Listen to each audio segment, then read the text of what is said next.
Hi guys, hope you're okay. You've got me to put up with today. I'm here with Grumpy Grandhead over there somewhere.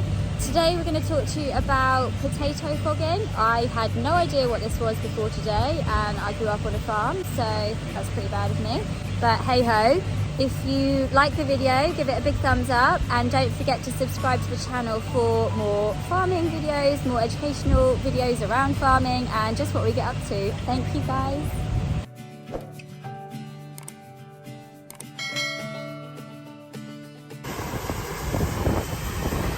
Right, cool. You look so happy all the time. Did Dad tell you he's TikTok famous pretty much? There you go. Yeah, all of our videos that have got like the most viewings are of Dad. Obviously. So, who are we talking to, Dad? Tony Hull. Okay. I'm a director of Superfog, and we travel all over the country treating potatoes in store for sprout control. Okay. And that's what we're doing today, also known as fogging. Fogging, Yep. hot thermal fogging, yep. So we'll be applying mint oil into these stores today. Yep. Second application. And Dad, can I just ask, when they get the chits, that's not good, No, but it's good on the seed potatoes. it's good on seed Good potatoes. on seed yeah. potatoes. But we don't want them in this because it takes goodness out of the potato, the moisture out of the potato, and it also changes it can change the fry colour. If you get a potato that throws a chip like that, Okay. which is a bit more than what we actually want really, Right. but then you get the one next door to it that's not done hardly anything. It's just a tiny little eye open there, which is a good stage to take them out. Yep. But you have to wait for some to get like that Okay. before you get some like that. Yeah. Right. Also, that one looks like it's been stung up on the end anyway. Yeah. But then those two there look like totally ones. fresh new ones. Yeah. I'll show Right. you the bigger taters because they're not all small taters. Yeah. With the ones that aren't so bad, they won't get damaged at all by the mint oil. In terms of the actual potato, it's not really affecting it. No. Okay. No, there's no effect to the Just taking potato it off. apart from the smell of mint. Yeah. No residual smell, taste in the potato. No. either. Which is unbelievable, really. When Yeah, you, it's when hard you, to when you believe, yeah. take the smell in. We have a lot of chip shops moaning that Right. the potatoes are coming into their shop smelling of mint. We've just done one store next door at 60 mils a tonne because the shed is full. But as you can see in this shed, we're part filled. So we are going to have to apply this at a high rate of 90 mils. Okay. So it comes in through the hole down there.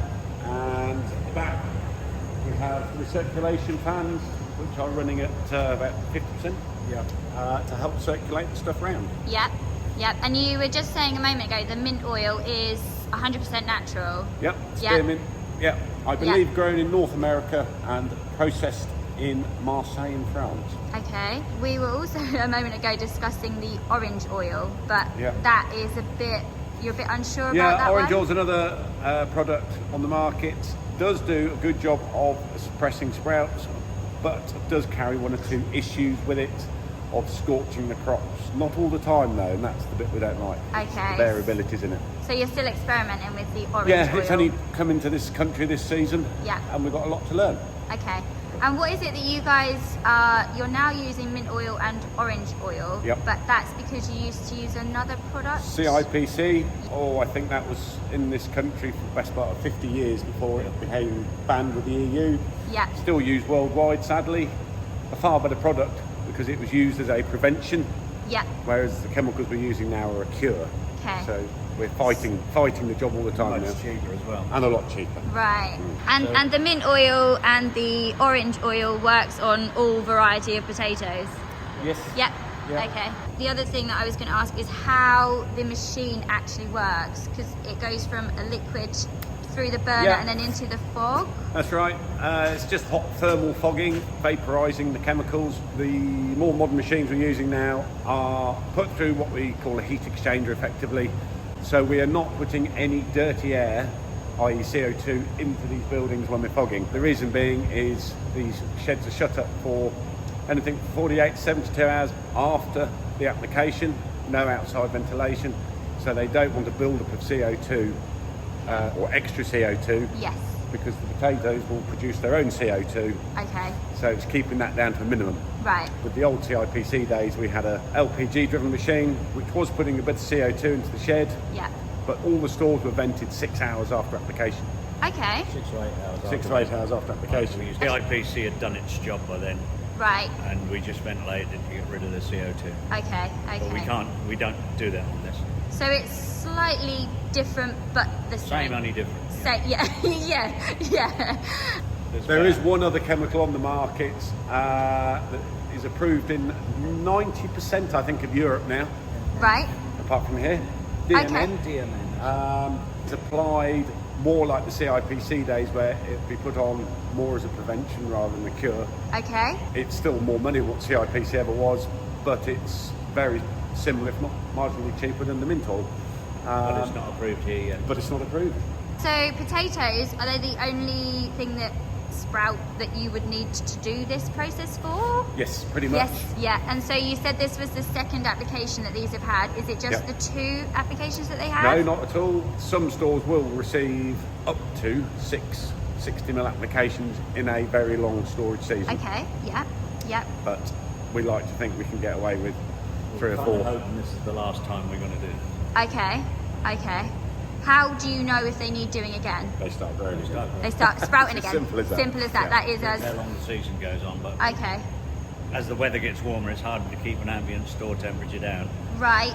to the ideal temperature of about 9, 10, 11 degrees. Okay, As the outside temperature, you keep opening the doors and letting the hot air in. yes. So that's what makes them grow. They come out of dormancy and start growing again. So the warmer that it is this time of year for Yeah. farmers, the worse that it The is more they'll almost. grow, yeah. You want it this time of year to be colder. Well, Ideally. Well, we want it warmer because we want to plant the crops. We want it colder to keep it. We're never happy. No. So would it be safe for us to be in here? I think so, yeah. I think it's safe for a start. But you won't be able to stay in there very long anyway, because it will be horrible. Just in case, why risk it? Don't need to be in here. We're only doing this for filming purposes. Yeah. It's fine to see that coming out there when we start. Yeah. But once this starts to get full up, We need the to get smell out. is so overpowering, you wouldn't be able to bear it anyway. Yeah, okay.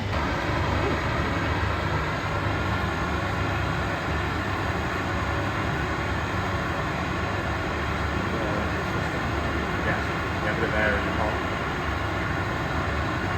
And how long does it take for a shed like this to fog up and you know that it's taken okay? So yeah, basically 300 tons, 90 mils is 27 litres, and we apply it at 0.8 litres a minute. Right. So it's going to take me 40 minutes to put this one in. Okay. Oh yeah.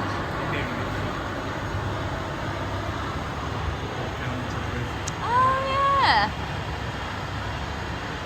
Fans are starting to swirl it around. CRPC days, when you put a fog into the shed like this, it remained a thick fog for Yeah.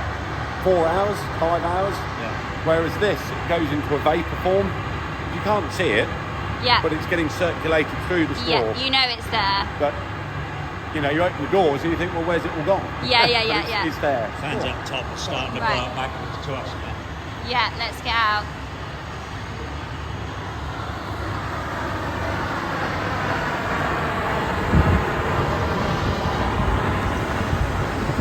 That's pretty cool, isn't it?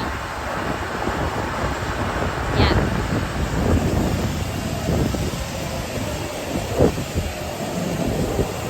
The reason we're having to do this is because chipping potatoes need to be stored between 8 and 10 degrees. Okay. Probably at least 10 degrees from our supply, but supermarket stuff is stored at lower temperatures Yeah.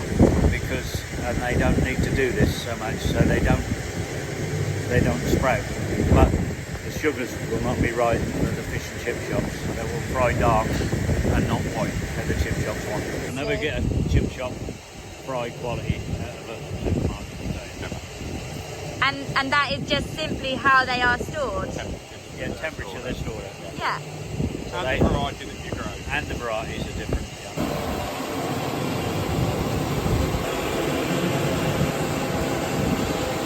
It's a bit windy today, and that's not ideal conditions. Is that correct? Perfect fogging weather for us is a cold, frosty morning. Okay.